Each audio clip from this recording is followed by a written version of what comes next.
अस्सलाम वालेकुम everyone. Welcome to day 15 of a series of reminders for youth.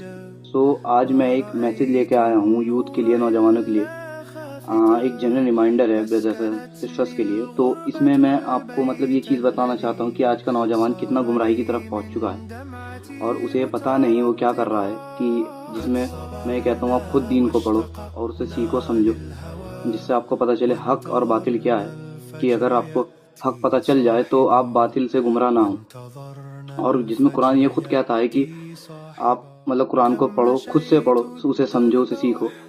अब मैं ये नहीं कह रहा कि पूरा कुरान पढ़ लो और उस पर अमल कर लो, वो तो और बेहतर है। लेकिन ये है कि अगर एक शख्स है जिसने पूरा कुरान पढ़ रखा है, अमल किसी बात पे भी नहीं कर रहा, और वहीं दूसरा शख्स है उसने सिर्फ एक ही आयत पढ़ी, यानी एक लाइन, आधी लाइन या डेढ़ लाइन, और वो उस पर अमल कर रहा है, तो वो ज़्यादा अफजल है उसके मुकाबले जिसने पूरा कुरान पढ़ रखा है लेकिन वो अमल किसी चीज़ पे नहीं कर रहा है।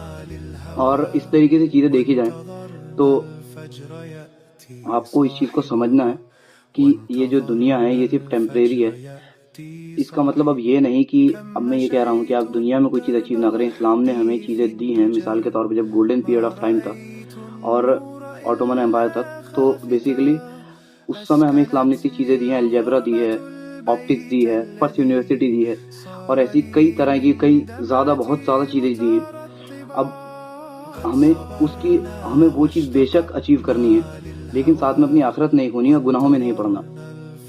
अब जैसे कि अब मैं कहना चाह रहा हूँ, मसलन अगर आपका स्कूल है या आपका कॉलेज है, आप या किसी यूनिवर्सिटी या कंपनी किसी में भी हैं आप, अब डिफरेंट टाइम जोन्स होते हैं। आप रात में उठ के काम कर रहे हैं, या फिर आपका सुबह स्कूल है 7 बजे का, 7:30 का, आप 6:30 उठ रहे हैं, 6 उठ रहे हैं, 5:30 उठ रहे हैं। और वहीं अगर आपसे फजर को कह दिया जाए तो अब भाई मेरी तो नींद पूरी नहीं हुई, या फिर मुझे थकान है, या फिर मैं रात में लेट सोया, ये चीज़ें के बहाने शुरू हो जाते हैं।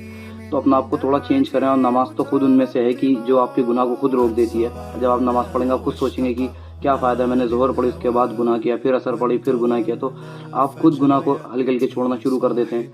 एकदम से तो नहीं छूटते बेशक, उसकी चीज़ की तौबा करें और इस चीज़ को समझें कि दीन को खुद पढ़ें, खुद समझें कि असल में दीन कहता क्या है, और अपनी आखिरत को ख़राब ना करें जो हमेशा की वहाँ के लिए ज़िंदगी है।